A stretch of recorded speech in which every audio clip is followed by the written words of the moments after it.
Kò sí tàbí òun ṣùgbọ́n ẹ ti mọ̀ wípé abala fèrè ní dún òun náà ni a wà nítorí pé fèrè ti bẹ̀rẹ̀ sí ní dún. Lópin ọ̀sẹ̀ tó kọjá wọ́n pè mí láti wá darí ètò àṣàdé gẹ́gẹ́ bí MC nílé ìwé kan. Ìkan nínú àwọn ọmọ iléèwé ọ̀hún wá ń dá eré ṣe láyé ara rẹ̀ ló bá kọjú sógiri ní ká àkọ́sórí kan tí mo mọ̀ láti bí 40 ọdún sẹ́yìn àmọ́ tí kò ní ìtumọ̀ sí mi. Já ìtànná tí ó tàn ó tutù ó sì dára, má dúró dọjọ́ ọ̀la, àkókò súré tètè. Ṣé ẹ ti mọ̀ mo mọ̀ wípé ẹ̀yin náà mọ àkọ́sórí yìí. Àkọ́sórí yìí ló wá mú mi rántí ìtàn kan tí òǹkọ̀wé kan ọ̀gbẹ́ni John Mason sọ. Ṣé èmi ò kúkú mọ̀ yìí pé kò síbi tómi ọgbọ́n ò ti lè ṣẹlẹ̀ rú. Ẹ dákun ẹ gbọ́ tàn ọ̀hún ká lè fi bomi ọgbọ́n mu. Ó ní nígbà kan ni o, nígbà tójú wà lórókún tátẹlẹsẹ̀ wà ní gẹ̀ǹgẹ̀ àyà tójú wà ní pàkọ́. Ẹ ti fẹ́ máa bí mi pé gbà wo nù ń wo. Gẹ́gẹ́ bí ìtàn ọ̀hún ṣe sọ, lèṣù láàlú bá jí ní jíǹjí orí ẹni lọ́jọ́ kan ló bá pe gbogbo àwọn ẹmẹ̀wà rẹ̀ nínú iṣẹ́ láabi. Àní gbogbo àwọn ẹ̀mí lọ́lọ́kan òjọ̀kan tí ń bá a ṣiṣẹ́ pọ̀: ìbínú, ìjà, ìlara, ìṣọ̀tẹ̀, ìsọ̀rọ̀ ọlọ́rọ̀ lẹ́yìn, ìkórìíra, ìsáátá, ìpẹ̀gàn àti bẹ́ẹ̀ bẹ́ẹ̀ bẹ́ẹ̀ bẹ́ẹ̀ ni wọ́n pèsè síbi ìpàdé ọ̀hún.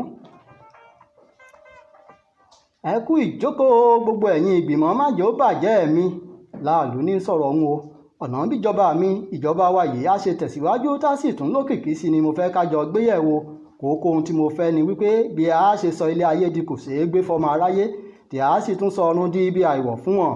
Ẹ jẹ́ ká gbìmọ̀ pọ̀ ta ni ó lọ fún wa láti lè sọ ayé di rúdurùdu lọ́nà tí wọn ò fi ní fúnra. Ìbínú ló kọ́kọ́ sọ̀rọ̀, ó tutọ́ sókè ìṣeré, ó fojú gbà á, ó kọ̀ lálálá gẹ́gẹ́ bí ìṣe rẹ̀. Gbogbo ẹnu rẹ̀ ní ó pàṣàpàṣà bí ọṣẹ àwẹ̀dá, ó lanu ó ní ẹ jẹ́ ń lọ, èmi ló tọ́ sí ṣèbẹnu kí n fẹ̀mí ìbínú sínú gbogbo wọn ni, ẹlẹ́gbára àjàǹtúká ní tàgbà àárín, ẹ jẹ́ ń lọ bá wọn. Ìfẹ́kùfẹ́ rọ́jú jẹ́ kí ìbínú tú sínú ẹ̀ dálẹ̀, lòun náà bá dìde. Kẹ̀ẹ̀pẹ́ bàbá wa ti ń gbé oríta, ẹ ṣe jẹ́ kí n lọ, kí n da ìfẹ́kùfẹ́ sọmọ aráyé lọ́kàn. Ṣebí tí mo bá ti gba ìfẹ́ tòótọ́ tí mo da ìfẹ́ ẹ̀tàn sí wọn lọ́kàn, rúdurùdu lọ̀rọ̀ á já sí nílé ayé, láyé á wá di rúdurùdu. Ojú okòrò náà ò gbẹ́yìn, òun náà fẹ́ wá láti ba ilé ayé jẹ́. Ẹ gbọ́ bó ti wí, tẹ́ ẹ bá lè jẹ́ kí n lọ, màá sọ ayé mọ́wọ́, ohun rere mèremère gbogbo màá tò sórí ẹ̀, màá wá máa wọ lọ lójú ọmọ aráyé, màá jẹ́ kán lé títí títí tí, ṣùgbọ́n n ò ní jẹ́ kán bá a títí tí wọ́n á fi kó sí páńpẹ́. Láì bá òpó lọ ilé olóró, lọ́kan òjọ̀kan gbogbo wọn dìde láti ṣe ìpolongo fún iṣẹ́ ńlá, iṣẹ́ bíba ilé ayé jẹ́. Síbẹ̀ kò sẹ́ni awuyewuye rẹ̀ tẹ́ láàlú lọ́rùn, àfìgbà tí kan léńjeléńje lára wọn dìde tó tẹnu bọ̀rọ̀. Gbogbo ọmọ aráyé ni màá sọ̀rọ̀, pẹ̀lú ìrẹ̀lẹ̀ ni màá fi bá wọn sọ̀rọ̀, ohun ìtẹríba nípa ohun tí aṣẹ̀dá fẹ́ kán ṣe àti fẹ́ kán dà láyé. Màá jẹ́ kán mọ̀ wípé ìgbésẹ̀ tí wọ́n fẹ́ gbé dára, ó sì lè gbé wọn débi tó dára láyé. Èṣù súnra kì bó ti tẹ́ títí ń gbọ́rọ̀ yìí, àmọ́ Jagunlabi tẹ̀síwájú ń tirẹ̀ ni. N ò ní bá wọn gbèrò nìkan, bódà máa kọ́ wọn bí wọ́n á ṣe gbèrò ọ̀hún dúró tá a fi dodindi. Àmọ́ ju gbogbo rẹ̀ lọ, ní jẹ́jẹ́ ń jẹ́jẹ́ ni màá dára sọ fún wọn wípé àsìkò tí ì tó, ẹ jẹ́ kó ṣe díẹ̀ sí i, ẹ sì dúró ná, ẹ jẹ́ kójú ọjọ́ ó dáa sí i. Kò sọ́jú yìí lọ lèṣù bá ní kan ṣe gbòòsà fún un. Ìwọ ló lọ lèṣù sì fi parí ọ̀rọ̀ rẹ̀.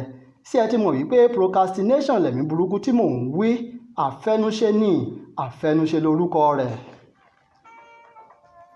Gẹ́gẹ́ bí orin tọmọ iléèwé ń kọ, já ìtànná tí ó tàn, ó tutù ó sì dára, má dúró dọjọ́ ọ̀la, àkókò ń sáré tètè. Ọjọ́ ayé wa bá ti ń sùn tá à ń jí dàbí mọ́tò ní o, lọ́gán tó bá ti bẹ́ná sí mọ́tò, bóyá o wà lójú kan tàbí ò ń tẹ̀síwájú, epo ń jó lọ ní.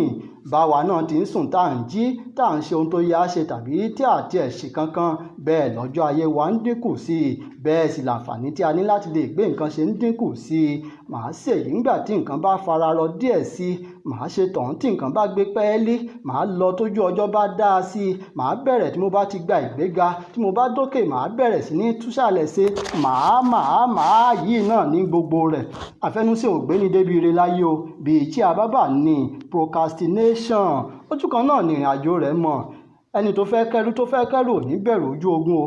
Dákun má káwọ́ gbéra pẹ̀lú àròyé lórí ẹnu nípa ohun tó ṣe lọ́la tàbí lọ́dún tí ń bọ̀ o. Tó bá yẹ kó o wẹ omi ayé kọjá, má rò wípé àròyé òun ẹjọ́ wẹ́wẹ́ létí odò ìṣerere lè pín òpin níyà fún ọ. Jọ̀wọ́ kán lu odò kó máa wẹ̀ lọ́ǹtì ẹ̀. Mo mọ̀ wípé ìgbésẹ̀ tó wù tó o bá gbé Ọlọ́run ó gbà fún ọ. Ṣé ẹni tí ń pa Ísírẹ́lì mọ́ kì í sùn bẹ́ẹ̀ ni kì í tòògbé o. Àbọ́lọ́run tìrẹ a máa sùn ní. Àìka àkókò sí ni àìka ara ẹni sí. Aláìmọye ènìyàn ń gbé ẹgbẹ̀rún ìgbésẹ̀ nítorí pé kò lè gbé ẹyọ kan nígbà tó tọ́. Ṣé nígbà tọ́rọ̀ yíwọ́ tán ni ó tó gbé tirẹ̀. Bọ́bẹ̀ òkèrú wọn lọ́wọ́ wọn ìmọ̀ ìgbà ó yẹ ọ́ sọ ọ̀bẹ nu. Ọ̀rẹ́ wa, àní gbogbo ìgbìmọ̀ àfẹnuṣe èyí ni procrastination tí ń bẹ lọ́ọ̀dẹ ọkàn rẹ. Wọ́n ń dọdẹ ọkàn rẹ ní. Má ṣe díẹ̀díẹ̀ rárá o. Yára kankan láti ta wọ́n lọ́fà ìgbésẹ̀. Bẹ́ẹ̀ ni o, ta procrastination lọ́fà ìgbésẹ̀. Àbẹ́ ẹ̀ gbọ́ ni bí Mósè bá kọ́kọ́ ro oúnjẹ tá a fi bọ́ ẹgbẹ̀lẹ́gbẹ̀ ènìyàn t'Olúwa ní ó kó gbanú aginjù, tó ro tomi tí wọ́n á mu, ilé tí wọ́n á gbé, aṣọ tí wọ́n á wọ̀. Bóyá oko ẹrú ní Íjíbítì ni ìran Ísírẹ́lì ìbá sì wà.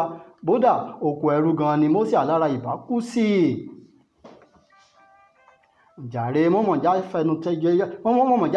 fẹnu jẹ́ fi búrẹ́dì gbọ́n lómi ọbẹ̀ mú o.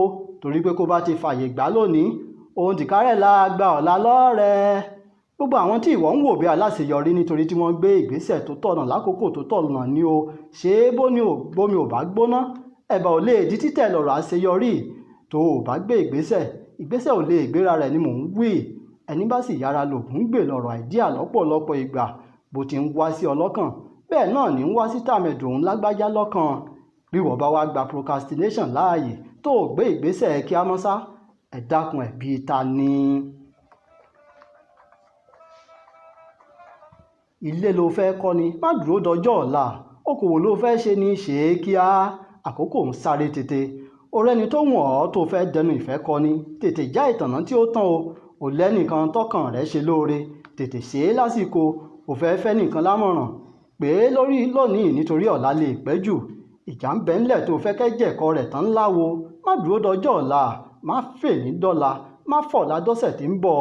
Torí tá bá ti ń pẹ́ lórí igá, èsìnkéèsìn a máa bá ní bẹ̀. Procrastination, oh yes, procrastination is a killer of destiny. Ń lè mi Káyọ̀dé bá mi lọ́sẹ̀ ọmọ alàyè ṣe ń kọ́ lórin fún ọ wípé já ìtànná tí ó tàn, ó tutù ó sì dára. Má dúró dọjọ́ ọ̀la, àkókò sáré tètè.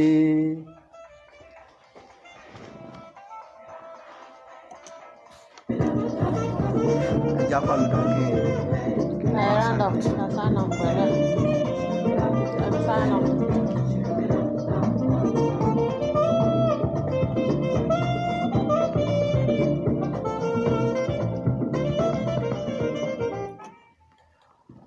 Ẹ ṣé adúpẹ́ o tí ẹ̀ ń farabalẹ̀ gbọ́ mi níbi gbogbo tí ẹ bá wà. Káyọ̀dé Bámilọ́sìn lórúkọ mi o. Ìkànnì Star FM 91.5 òun náà ni ẹ ti ń gbọ́ mi lórí ètò Ẹ̀dá Alààyè. Abala fèrè ní dùn òun ni ẹ gbọ́ tán ni.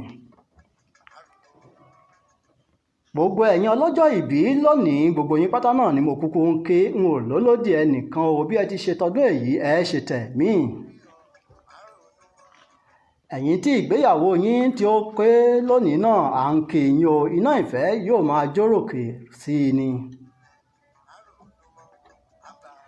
Gbogbo ẹ̀yin tí ń gbọ́ mi tẹ́ farabalẹ̀ gbọ́ mi láti ìbẹ̀rẹ̀ ètò yìí títí di àkókò yìí náà ni mò ń kí pátápátá. Ìfẹ́ tẹ́ ní sí mi, èṣù ní paná ìfẹ́ ọ̀hún o. Ṣé ìfẹ́ náà ló kúkú wà tá à ń bá ọ̀rẹ́ jẹ̀kọ tílé oge tó gé jẹ? Àwa ṣe bíi pé kò sírú wa ni wọ́n ń bẹ lónìrànràn. Ṣùgbọ́n ìfẹ́ lẹni tẹ́ fi ń gbọ́ mi o. Ẹ ṣé. Gbogbo ẹ̀yin tí ń gbà mí nímọ̀ràn lẹ́yìn ètò, mo dúpẹ́ lọ́wọ́ yín o. Àwọn kan lájìjọ ṣiṣẹ́ tòní náà, gbogbo wọn ni mò ń kí pátápátá. Sunday Aiki, ẹnjìníà tó mòye, o ṣé o. Bídèmí, mo kíwọ náà pàápàá, o ṣeun mi. Bọ́sẹ̀ Adépọ̀jù, mo kí ọ.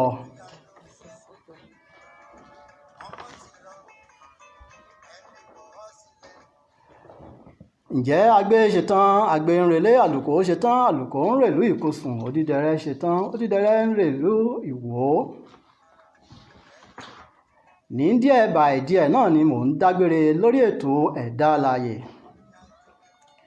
ṣé ẹ̀yin ní ìpolówó ni tàbí ìkéde kan tí ẹ fẹ́ kí a bá yín ṣe? ẹ dákun ẹ pè mí sí orí ẹ̀rọ 08023842382. mo tún mú ojú òpó òun lẹ́ẹ̀kan sí 08023842382. ǹjẹ́ bí a ti ń ta àtàpínṣẹ̀ lónìí láyọ̀ lápàdé lọ́sẹ̀ tí ń bọ̀ láṣẹ Èdùmàrè. ẹ má wá yí kúrò níkànnì Star FM o nítorí pé Fúnkẹ́ ó ti ṣetán láti ka ìròyìn. lọ́gán tí mo bá ti ń dìde inú ayọ̀ ni mo fi yín sílẹ̀ sí. n ò ní pàdé yín nínú ìbànújẹ́ lọ́sẹ̀ tí ń bọ̀ lágbára Elédùà. ire là máa rí o.